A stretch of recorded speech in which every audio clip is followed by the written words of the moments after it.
सबको जय मसीह की। मैं प्रभु यीशु मसीह के नाम में एक बार फिर से कॉफ़ी विद क्राइस्ट के 18th एपिसोड में आपका स्वागत करता हूं। और आज हम बात करने वाले हैं कि किस तरह के लोग परमेश्वर के राज्य के लिए ज़रूरी हैं।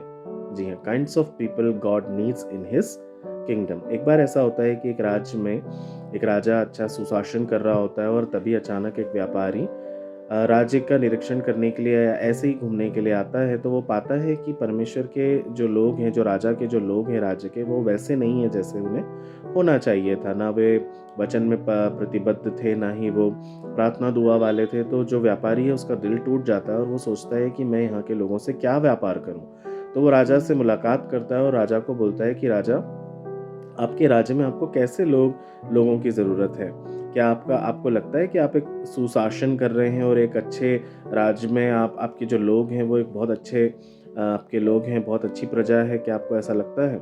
राजा बोलते हैं कि मैं आपके प्रश्न का उत्तर नहीं समझ पा रहा हूँ, आप क्या कहना चाहते हैं? तो व्यापारी बोलते हैं कि मैं आपको 3 गुड़ियाएँ देता हूँ, इनका आप भेद सुलझा लीजिए और इससे आपको पता चलेगा कि आपके राज्य में कैसे लोग होना चाहिए और कैसे लोग नहीं होना चाहिए। राजा बोलते हैं ठीक है, और फिर वो अपने पूरे राज्य के महानुभावों को बुला करके पूछते हैं, इस पहेली को सुलझाइए। ये जो 3 गुड़ियाएँ हैं, इन गुड़ियाओं में एक-एक अंतर है और दिखने में बिल्कुल एक जैसी हैं, लेकिन इनमें कुछ ना कुछ तो कमियां हैं, कुछ ना कुछ अंतर है। तुम इसमें से जो भी कोई इसे ढूंढेगा उसे मैं निश्चित इनाम दूंगा। सारे लोग अपना अपना दिमाग लगा लेते हैं, कोई भी ऐसा नहीं होता है।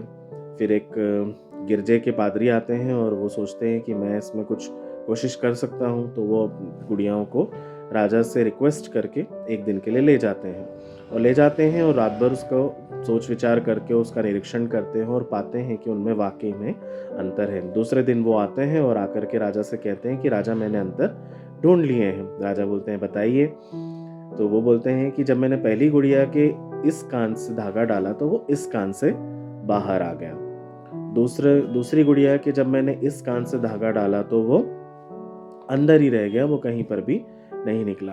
तीसरी गुड़िया वो है जिसके कान में से मैंने धागा डाला तो वो हृदय की ओर से निकला। राजा बोलते इसका क्या मतलब है? तो जो पादरी हैं वो बताते हैं कि राजा, इसका मतलब ये है कि आपके राज्य में कुछ ऐसे भी लोग हैं जिनके जो वचन तो सुनते हैं इस कान से, लेकिन निकाल देते हैं इस कान से। और ये हम पाते हैं याकूब की किताब, उसका पहला अध्याय, उसके 22वें वचन में लिखा हुआ है, पर वचन के करने वाले बनो, न ही केवल सुनने वाले। दूसरी गुड़िया का भेद यह है कि उनका जो प्रकाश है वो उनके हृदय में ही है। यानी जो कुछ भी वो वचन से ज्ञान को प्राप्त करते हैं, बुद्धि और समझ को प्राप्त करते हैं, वो अपने तक ही रखते हैं, वो दूसरों को नहीं बांटते हैं। और बाइबल हमें मत्ती 5:16 से सिखाती है कि तुम्हारा जो प्रकाश है वो लोगों के सामने चमकना चाहिए।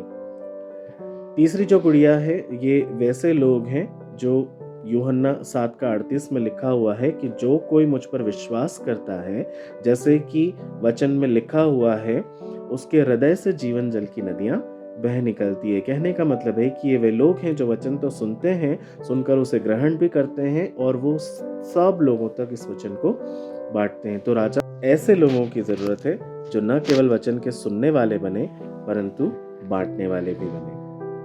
तो राजा इस बात को सुनकर बहुत प्रसन्न होते हैं और पादरी साहब को जो भी उनकी भेंट होती है वो उन्हें देते हैं। और वो व्यापारी से भी ये वादा करते हैं कि मैं ज़रूर पूरी कोशिश करूंगा कि मेरे राज्य के लोग वचन को न केवल सुनने वाले बने परंतु अपने हृदय से उसको दूसरों के जीवन तक बांटने वाले भी बने। मेरे प्रियो, हमें भी परमेश्वर के वचन को न केवल सुनने वाला परंतु उस पर चलने वाला बनना है। उसे सुनकर अपने हृदय में केवल रख नहीं छोड़ना है परंतु उसका अमल करके उस वचन को दूसरों के जीवन तक भी पहुंचाना है। और तीसरा और सबसे इम्पोर्टेंट, जब हम ऐसा करेंगे ना तो जीवन जल की नदियां हमारे जीवन से ही नहीं दूसरों के जीवन से भी बह निकलेगी। वो अभिषेक आपकी द्वारा बहता हुआ दूसरों के जीवन में ज़रूर जाना चाहिए। इसलिए चाहे आपके आसपास कैसी भी परिस्थिति हो, चाहे कैसे भी हालात हों, अच्छी बात करना, परमेश्वर के वचन को बांटना कभी ना भूलें। प्रभु आपको बहुत बहुत आशीष देगा। आइए हम छोटी सी प्रार्थना करेंगे। प्यारे खुदावंद, हम धन्यवाद के साथ एक बार फिर आपके अति पवित्र चरणों में इस सुबह के समय आते हैं। कॉफ़ी विद क्राइस्ट के माध्यम से प्रभु, आपने हमें आशीष दी है और सीखने और समझने में हमारी सहायता और मदद की है, हम उसके लिए आपका धन्यवाद करते हैं। खासकर आज जो वचन हमने सुना है प्रभु जी, होने दीजिए उस वचन को केवल सुनने वाले नहीं, परंतु दूसरों के जीवन तक पहुंचाने वाले भी हम बनने पाएँ। हम हर एक को आपके हाथों में सौंपते हैं, जो कोई इस वचन को सुनता है, ना केवल वो सुनने वाला हो, परंतु विश्वास करे और आपके द्वारा अनंत जीवन को प्राप्त करे। यही हम विश्वास करते हैं। सारा आदर, मान, महिमा, इज्जत, गौरव, जलाल सब कुछ आपको देते हैं। प्रभु यीशु मसीह के नाम से इस दुआ को मांगते हैं, दया करके सुनिए और ग्रहण कीजिए। आमीन। मैं विश्वास करता हूँ परमेश्वर आपके जीवन में बहुत अद्भुत काम करेंगे इस वचन के द्वारा। मेरे लिए भी प्रार्थना करते रहिए, मैं भी आप लोगों के लिए प्रार्थना करूँगा। परमेश्वर आपको बहुत बहुत आशीष दे। जय मसीह की।